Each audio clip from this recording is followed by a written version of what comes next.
जय श्री कृष्णा। कहता है कि हमारे पिछले जन्म के बुरे कर्म हमारा पीछा नहीं छोड़ते ही और किसी न किसी रूप में हमें उसकी सजा मिल ही जाती है। ऐसा ही कुछ हुआ था महाभारत के एक अहम पात्र धृष्टराज के साथ। हम सब जानते हैं कि धृष्टराज जन्म से ही अंधे थे, लेकिन बहुत कम लोग ही यह जानते हैं कि उनके नेत्रहीन होने के पीछे उनके पिछले जन्म के पाप थे। इतना ही नहीं, धृष्टराज गांधारी के पहले नहीं बल्कि दूसरे पति थे। आइए जानते हैं इसके पीछे की क्या कहानी है।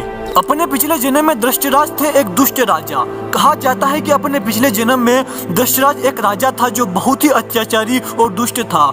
एक दिन राजा अपने सैनिकों के साथ जंगल में शिकार के लिए गया था। जब शिकार करके वह थक गया तो एक वृक्ष के नीचे आराम करने के लिए बैठ गया। उसी के समीप एक तालाब में हंस अपने बच्चों के साथ तैर रहा था।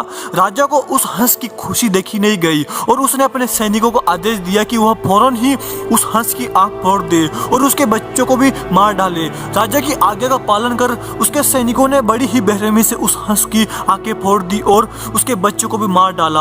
अपने इसी पाप के कारण उस राजा ने अपना अगला जन्म धृष्टराज के रूप में लिया, जो जन्म से ही नेत्रहीन पैदा हुए। वहीं एक दूसरी कथा के अनुसार महाराज शातुन और सत्यवती के दो पुत्र थे, विचित्रवीर्य और चित्रांगन। चित्रांगन बहुत ही कम आयु में युद्ध में मारे गए थे, जिसके पश्चात भीष्म पितामह ने विचित्रवीर्य का विवाह काशी की राजकुमारी अंबिका और अंबालिका से करा दिया था।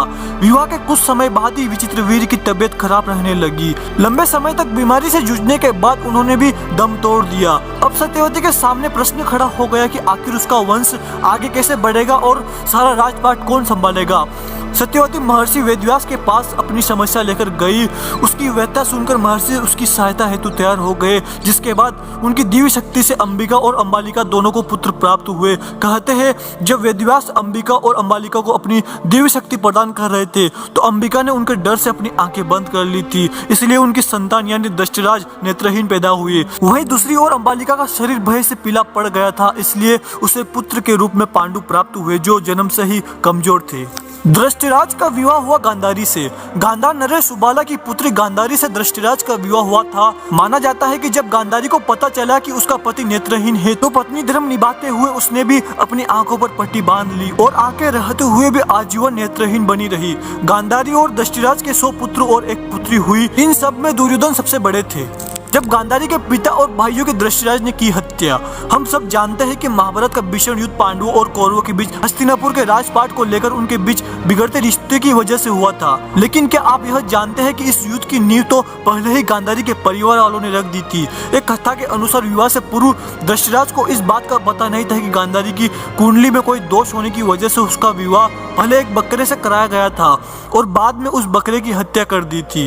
कहते हैं जब धृष्टराज को इस बारे में पता चला तो वह बहुत क्रोधित हुआ। उसने राजा सुबाला और उसके सभी पुत्रों को बंदी बना लिया और उन्हें कारागार में डाल दिया।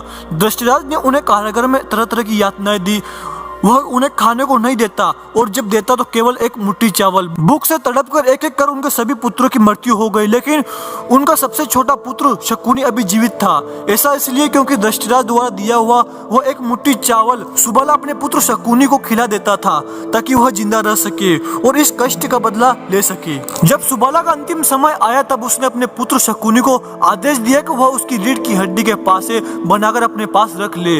अपनी अंतिम इच्छा के रूप में सुबाला ने से शकुनी की रिहाई मांगी, जो उसने स्वीकार कर ली। बाद में शकुनी ने धीरे धीरे कौरवों और पांडवों के बीच दरार पैदा की और जब उनके बीच जुए का खेल हो रहा था तब उसमें सुबाला की रीढ़ की हड्डी का बना पासा ही इस्तेमाल हुआ था।